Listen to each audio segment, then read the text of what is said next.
अगर आपके भी शादी में बार बार अड़चन आ रही है, शादी जो होती है वो बार बार होते होते हुए भी रुक जाती है। कई बार होता है रिश्ते बहुत आते हैं, जो रिश्ता आता है वो आपके लेवल का नहीं आता है, या फिर रिश्ते आते भी हैं, आप सोचते हैं कि जो सामने वाला इंसान है उससे मेरी शादी हो जाए, लेकिन जो अगला इंसान है वो तैयार ही नहीं है। जो लड़के वाले होते हैं कभी वो मना कर देते हैं, या फिर कभी लड़की वाले के साइड से मना हो जाता है, जिससे कि आपकी जो शादी है वो हो नहीं पाती है। आप देखने में बहुत अच्छे हैं, आप जॉब भी बहुत अच्छी करते हैं, घर परिवार भी बहुत अच्छा है, उसके बावजूद भी अगर शादी के योग ना बन पाए तो ऐसे में हो सकता है कि आपके जो ग्रह हैं, आपकी कुंडली के जो ग्रह हैं वो शादी के अनुकूल ना हो, या फिर कुंडली का जो सप्तम भाव है वो क्रूर ग्रहों के नक्षत्र में पड़ गया हो, उसमें राहु केतु शनि जो है वो विराजमान हो गए हैं। जब इस तरीके से जो ग्रह होते हैं वो हमारी कुंडली में उथल पुथल मचाते हैं, इससे शादी में अड़चन आना स्वाभाविक बात है। साथ ही साथ अगर आपके ऊपर पितृदोष है, अगर आपके ऊपर पितृदोष लगा हुआ है तो पितृदोष के कारण घर में कोई भी मांगलिक कार्य नहीं हो पाता है, शादी विवाह में अड़चन आती हैं, या फिर नज़र दोष भी हो सकता है, या हो सकता है कि किसी ने आपका जो लग्न है वो बांध रखा हो। ये सारे कारण होते हैं जिसके कारण शादी में अड़चनें आती हैं।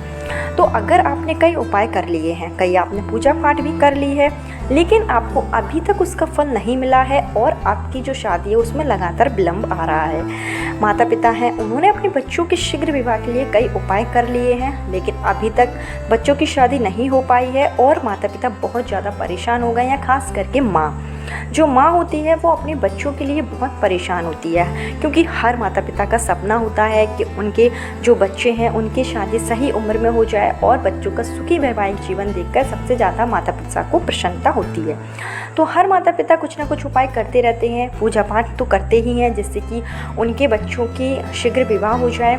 तो अगर अभी तक माता पिता ने भी कई उपाय कर लिए हैं, माँ जो है कई पूजा पाठ कर चुकी है, लेकिन अगर अभी तक आपको कोई फल नहीं मिला है, आपके बच्चों की शादी में लगातार विलंब आ रहा है, तो ऐसे में आपको इस वीडियो में एक सरल सा उपाय बताया जाएगा। अगर आप इसको कर लेते हैं तो निश्चित रूप से आपकी शादी में जो भी अड़चनें आ रही हैं, किसी भी कारण से आ रही हो, चाहे फिर वो पितृदोष के कारण आ रही हो, नज़र दोष के कारण आ रही हो, या शनि राहु केतु के कारण आ रही हो, किसी भी कारण से अगर शादी में अड़चन आ रही है, शादी में रुकावट आ रही है, तो वो निश्चित रूप से दूर हो जाती है और जल्दी से जल्दी शादी के योग जो है बन जाते हैं। तो चलिए उपाय की शुरुआत करते हैं, लेकिन उससे पहले हमेशा की तरह आपसे मेरा निवेदन है कि अगर अभी तक आपने मेरा चैनल छोटी बहू डेली टिप्स को सब्सक्राइब नहीं किया है तो चैनल को सब्सक्राइब जरूर कर लीजिए। वीडियो पसंद आए तो लाइक कीजिए और कमेंट बॉक्स में हर हर महादेव या जय माँ लक्ष्मी जरूर लिखिए, जिससे कि माँ लक्ष्मी की कृपा आप पर और आपके पूरे परिवार पर हमेशा के लिए बनी रहे। तो आपको बताते हैं कि जो आपको उपाय करना है वो आपको करना है एक जायफल से।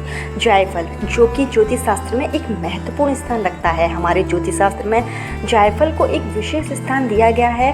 कहा जाता है कि जायफल के साथ अगर हम कोई उपाय करते हैं तो उसमें हमें निश्चित रूप से सफलता जरूर मिलती है। जायफल जो है एक बहुत ही पावरफुल चीज़ होती है। जायफल हमारे किचन में जिस तरीके से हमारे खाने का स्वाद बढ़ाता है, उसी तरीके से ये आपके जीवन की परेशानियों को भी दूर कर देता है, ग्रहों की जो स्थिति होती है उनको अनुकूल कर देता है। तो ऐसा ही एक छोटा सा उपाय है जो आपको करना है जायफल से। तो आपको क्या करना है कि यह जो उपाय है आप किसी भी दिन कर सकते हैं, किसी भी तिथि पर कर सकते हैं। जैसे कि अमावस्या तिथि आ रही है, आप इस पर कर लीजिए, या तो फिर आप सोमवार, मंगलवार, बुधवार जब भी आपको करना है यह उपाय आप जब कर सकते हैं। इसके लिए कोई दिन और तिथि निर्धारित नहीं है, लेकिन इसके लिए आपको समय बता दें कि जो आप उपाय करेंगे वो आपको सूर्यास्त से पहले पहले करना है, यानी कि शाम होने से, रात्रि होने से पहले पहले आपको यह जो उपाय है वो कर लेना है, अंधेरा नहीं होना चाहिए। तो इसके लिए आपको क्या करना है कि जैसे कि आप किसी भी दिन उपाय करें तो आपको सबसे पहले इसके लिए जायफल मंगा लेना है। तो जायफल जो है इजीली आपको मार्केट में मिल जाएगा, किसी भी जहाँ मसाले वगैरह मिलते हैं वहाँ आपको जायफल मिल जाएगा। जो आपको जायफल लेना है तो उसकी संख्या आपको रखनी है 4। टोटल आपको 4 जायफल लेना है। अब आपको सबसे पहले इस वीडियो में 2 उपाय बताएंगे। पहला जो आपको करना है वो 1 जायफल के साथ करना है, और आगे जो आप उपाय करेंगे वो बचे हुए जो 3 जायफल है उनसे आप करेंगे। तो वीडियो को ध्यान से सुनिएगा और आप इसको ध्यान से करिएगा, क्योंकि थोड़ी सी भी अगर आप गलती कर लेते हैं तो आपको उसका रिजल्ट नहीं मिलेगा। तो तो आपको क्या करना है कि आपने सबसे पहले एक जायफल लिया। अब इधर जो उपाय है वो बच्चे तो स्वयं कर ही सकते हैं अपने विवाह के लिए, लड़के हो या लड़कियां, वो अपने शीघ्र विवाह के लिए यह उपाय कर सकते हैं। अगर बच्चों के पास समय नहीं है, बच्चे एजुकेशन कर रहे हैं, जॉब कर रहे हैं या बाहर हैं, तो उस स्थिति में जो माता पिता है, खास करके जो माँ है, वो इस उपाय को कर सकती है।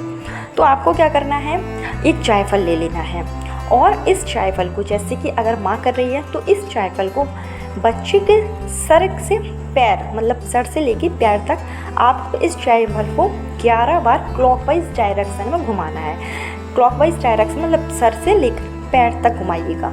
तो आप इस 11 बार क्लॉकवाइज डायरेक्शन में घुमा दीजिए। उसके बाद में आपको क्या करना है कि यह जो जायफल है, अगर बच्चे कर रहे हैं तो फिर घुमाने की ज़रूरत नहीं है, ठीक है, उनको अपने हाथ में ही सिर्फ जायफल रखना है। और जब आप इस जायफल को घुमाएं तो उस समय आपको शीघ्र विवाह की कामना करनी है। आपको किसी भी देवता से, आप जिस भी देवता को मानते हो, उस देवता से आपको प्रार्थना करनी है कि बच्चे के ऊपर किसी भी तरीके के दोष हैं जिसके कारण शादी में अड़चनें आ रही हैं वो दूर हो जाए, जल्दी से जल्दी विवाह के योग बन जाए। इस तरीके से आपको मन ही मन में प्रार्थना करते जाना है और आपको ये 11 बार जो है क्लॉकवाइज डायरेक्शन में घुमा देना है। उसके बाद में जब आप इसको घुमा लें जायफल को, तो आपको लेना है एक पान का पत्ता। जो भी आप पान का पत्ता लेंगे वो हरा भरा होना चाहिए, मतलब एक कहीं से भी खंडित पान नहीं होना चाहिए। तो आपको क्या करना है, यह जायफल उसी पान के पत्ते में रखकर अच्छे से पान के पत्ते को लपेट देना है। इसके लिए आप मौली का जो धागा होता है कलावा, उसका इस्तेमाल कर सकते हैं। जैसे कि आप लपेट दीजिए और मौली के धागे से आप इसको अच्छे से बांध दीजिए जिससे कि ये खुले नहीं। उसके बाद में आपको यह जो पान का पत्ता है जिसमें आपने जायफल लपेटा हुआ है, आपको उस बच्चे के दाहिने हाथ की भुजा में बांध देना है, जिसके लिए आप उपाय कर रहे हैं। और अगर आप हाथ में नहीं बांध पाते हैं, अगर आपका जो बच्चा है वो नहीं मान रहा है, तो उस स्थिति में फिर आप जो बच्चे का जहाँ सोता है बच्चा, तो उसके सरियाने पर यानी कि तकिए के नीचे भी आप इस पान के पत्ते को रख सकते हैं। लेकिन आपको याद रहे कि यह पान का पत्ता आपको प्रतिदिन फिर वहीं पर ही रखना है, उसको आपको हटाना नहीं है। इस तरीके से आपको जायफल का एक उपाय करना है। अगर आप जायफल का यह उपाय कर लेते हैं तो बच्चे के जो शादी के योग होते हैं वो जल्दी बनने लगते हैं। जो रिश्ते पहले आ रहे थे और रिश्ते आना बंद अगर हो गए हैं, तो वही रिश्ते जो होते हैं वापस लौट कर आ जाते हैं और उससे भी अच्छे रिश्ते आना शुरू हो जाते हैं। तो जल्दी से जल्दी विवाह के जो योग हैं वो बन जाते हैं। इसके साथ में ही आपने जो 3 जायफल लिए थे, उन 3 जायफल का भी आपको क्या करना है, तो आपको थोड़ी 3 जायफल ले लेना है और थोड़ी सी आपको हल्दी जो है वो गंगा जल से घोल लेना है। करीब थोड़ी सी 1 कटोरी हल्दी आप गंगा जल से अच्छे से घोल लीजिए। उसके बाद में आपको ये जो 3 जायफल हैं इन पर आपको अपनी अनामिका उंगली से हल्दी का तिलक लगाना है।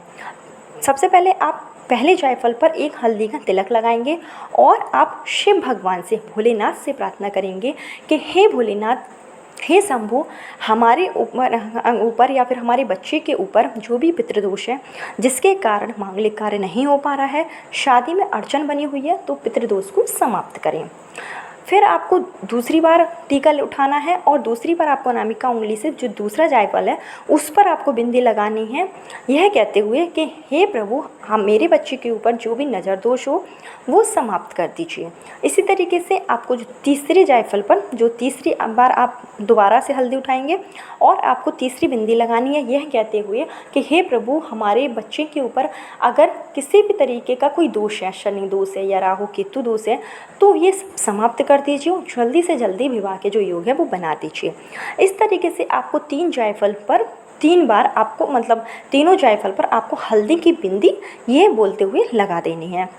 उसके बाद आपको ये तीनों जायफल लेकर पहुंच जाना है शिवालय में। तो आपके घर के आसपास कहीं पर भी शिव मंदिर हो, वहाँ पर आप जाइए और ये जो तीनों जायफल हैं वो आपको शीघ्र विवाह की कामना करते हुए भोलेनाथ के ऊपर चढ़ा देना है। मतलब शिवलिंग के ऊपर आपको यह जायफल रख देना है। आप शिवलिंग का जो भाग है जहाँ पर बूंद बूंद करके पानी बहता है, वहाँ पर आपको यह जायफल रखना है, शीघ्र विवाह की कामना करते हुए, मंगल विवाह की कामना करते हुए।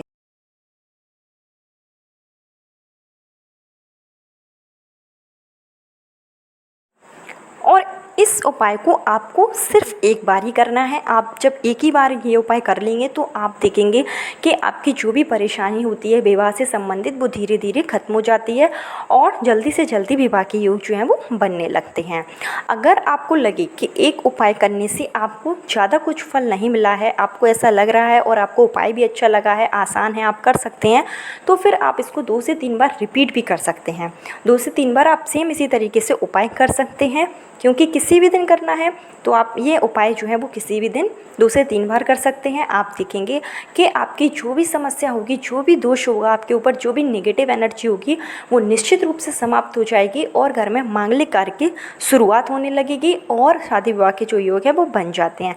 साथ ही साथ ये जो ज्योतिष में बताया गया उपाय है, इससे शादी में भी जो भी रुकावट आती है वो तो दूर जीवन होता है वो भी बहुत अच्छे तरीके से व्यतीत होता है, सुखमय जीवन होता है। तो ज्योतिष शास्त्र में बताया गया यह उपाय आप जरूर कीजिए। बहुत ही सरल है, लेकिन इसका आपको जो फल मिलेगा वो 100% मिलेगा। कल फिर मिलती हूँ नए वीडियो नए उपाय के साथ। जब तक के लिए राधे राधे, हर हर महादेव।